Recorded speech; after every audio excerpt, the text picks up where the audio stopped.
북한의 핵실험으로 발생한 지진파가 백두산의 분화를 촉진할 수 있다는 연구 결과가 나왔습니다.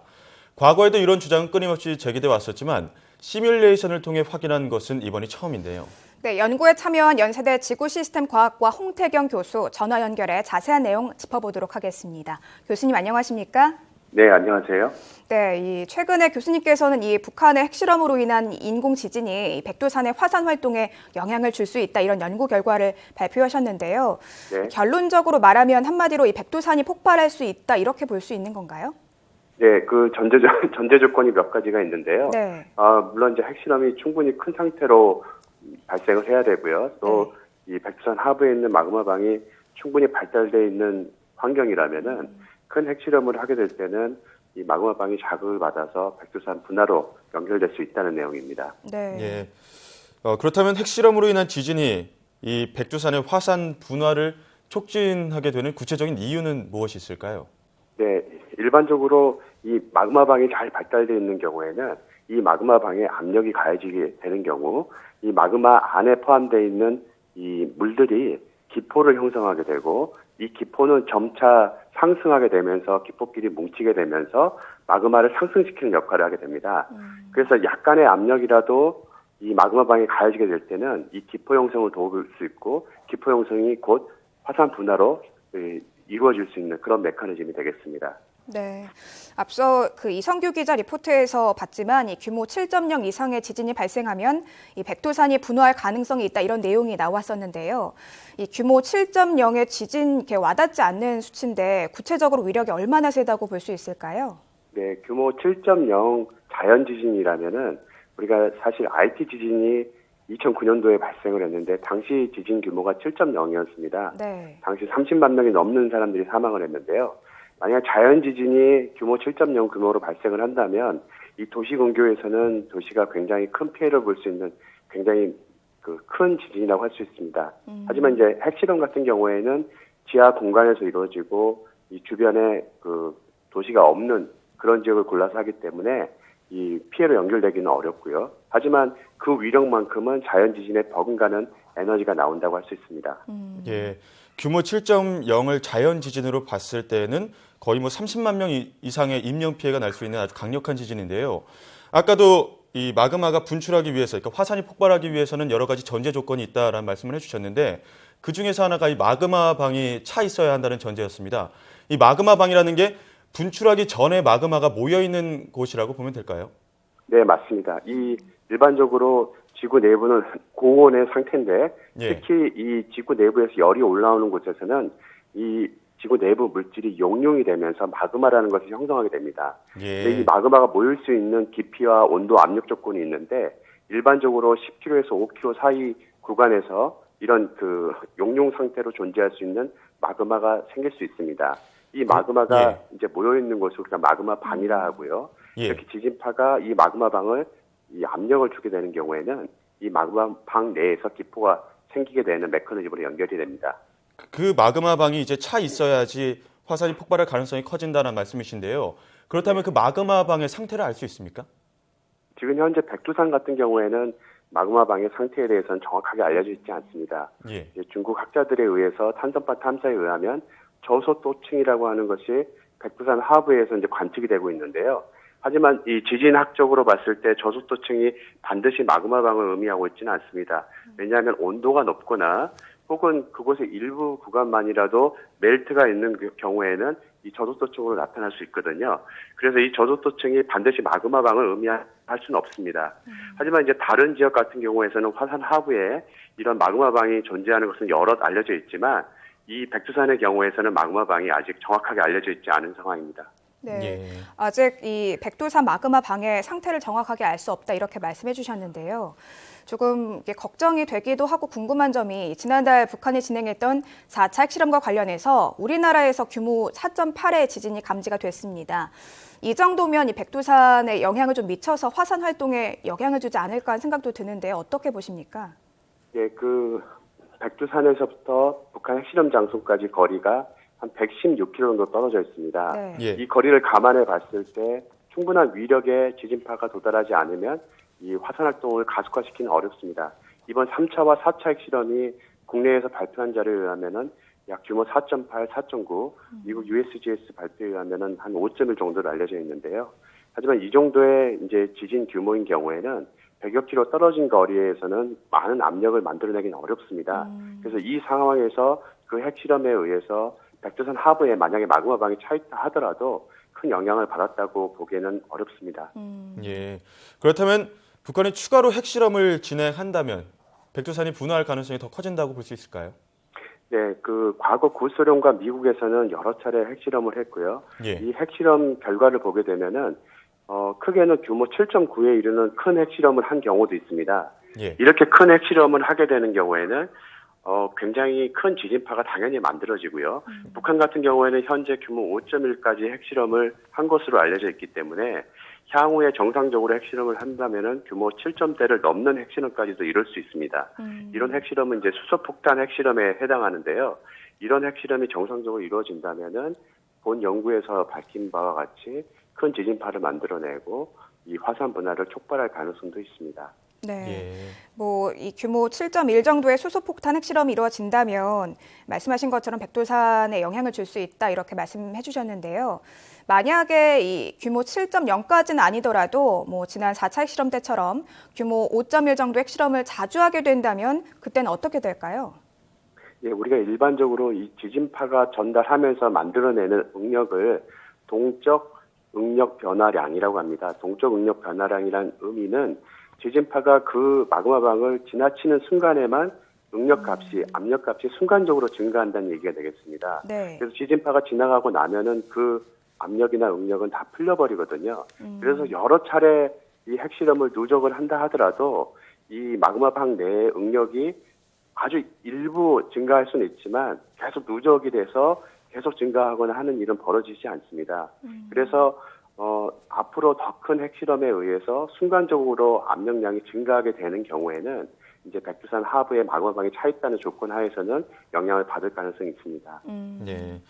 뭐 지난 4차 핵실험 때처럼 뭐 규모 4.8 정도의 인공 지진이 발생하는 실험을 여러 차례 했을 때는 영향을 주지 않더라도 앞으로는 규모가 커지는 실험을 하기 때문에 거의 그거에 의한 어떤 폭발 가능성은 커질 수 있다는 말씀이시죠? 네, 그렇습니다.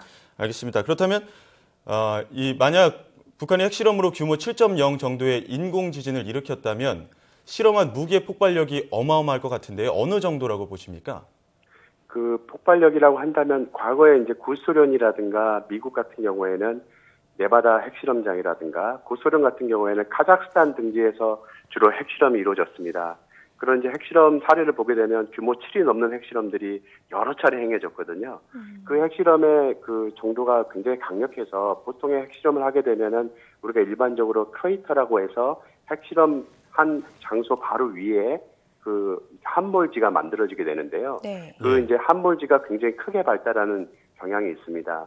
그래서 이제 규모 7 정도 되는 경우에는 이 함몰지가 크게 발달을 하는 걸 감안해서 우리가 보통 굉장히 깊은 곳에 약 300m에서 500m 지하에다가 핵실험 물질을 이제 놓고 실험을 하게 되거든요. 그래야지 방사능 물질이 지표로 나가지 않기 때문에 그래서 그런 여러 상황을 고려해서 이제 핵실험을 하게 되는데 이 핵실험이 굉장히 강력한 경우에는 때로는 주변에 건물들이 있는 경우에는 자연지진과 같이 건물 파괴나 그다음에 만약에 사람들이 살고 있다면 건물 파괴에 의해서 인명피해도 이룰 수 있습니다. 하지만 대부분의 핵실험장이 이 고립된 곳에서 이루어지기 때문에 그러한 피해로 연결되는 것은 좀 어려운 상황입니다. 네, 그렇군요.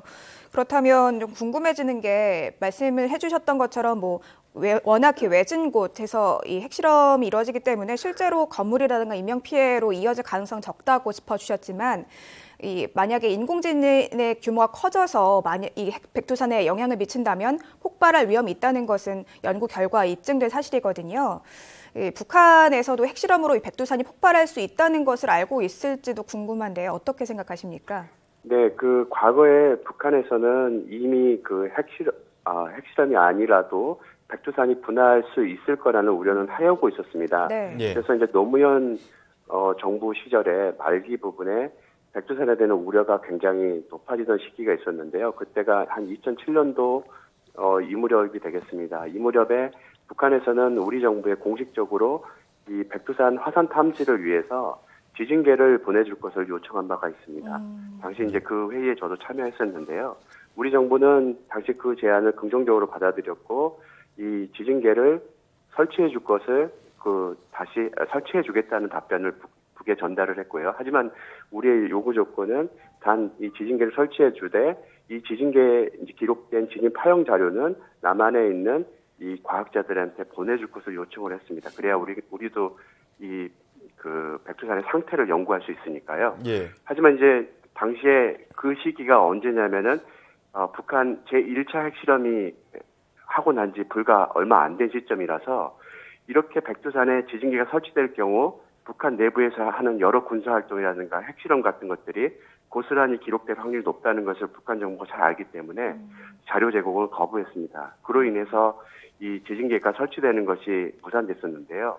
그 이후로 북한은 영국에 있는 임페리얼 칼리지에 있는 이제 과학자들을 동원해서 이제 백두산의 상태 같은 것을 연구한 바가 있는데 이렇듯 지금도 북한 정부에서는 백두산의 상태에 대해서는 그렇게 안심하고 있지 않은 상황이라 할 수 있습니다. 네. 예.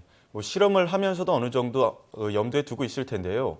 그렇다면 다시 이제 북한 핵실험에 따른 지진에 대한 얘기로 돌아와서 북한 핵실험 때 발생하는 것이 인공 지진인데요. 이건 자연 지진과는 많이 다른 겁니까?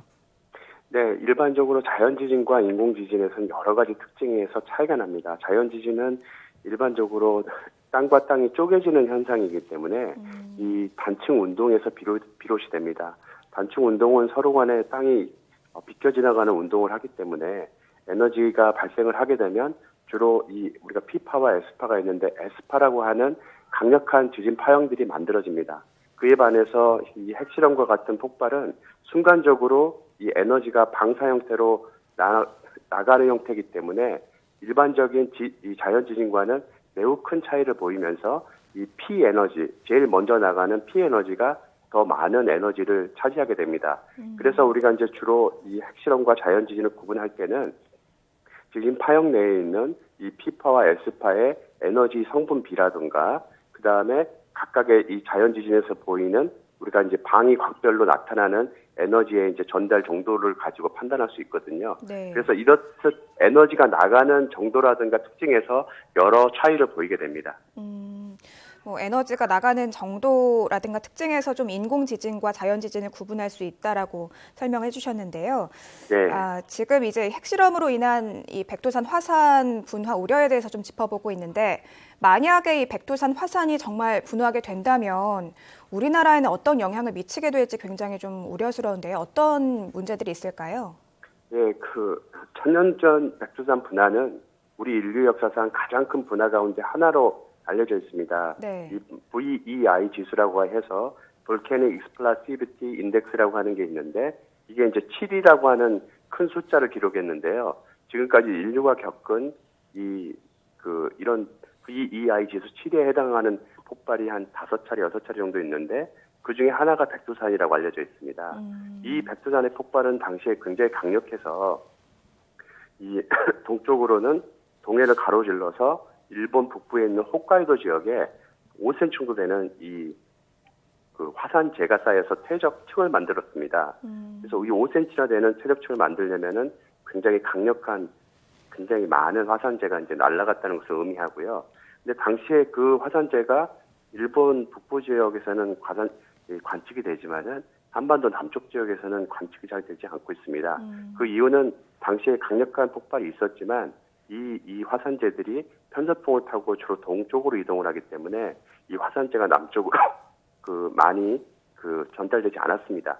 하지만 이 화산 폭발이 만약 이루어지게 된다면은 이 폭발 양에 따라서 굉장히 광범위한 지역이 화산재의 양은 많지 않더라도 이 하늘의 공기 중에 떠다닐 가능성이 높습니다. 이렇게 되면은 우리가 이제 아이슬란드에서 화산 폭발이 있었을 때 예를 보게 되면은 당시에 그 유럽 지역에 항공대란이 있었거든요. 네. 지금 이 동북아 지역 같은 경우에는 일본, 중국, 한국이 이 경제적으로 굉장히 활발한 활동을 하고 있는 국가들로서 만약 여기서 폭발이 이루어진다면 전 세계적으로 경제적으로 큰 피해를 입을 뿐만 아니라요.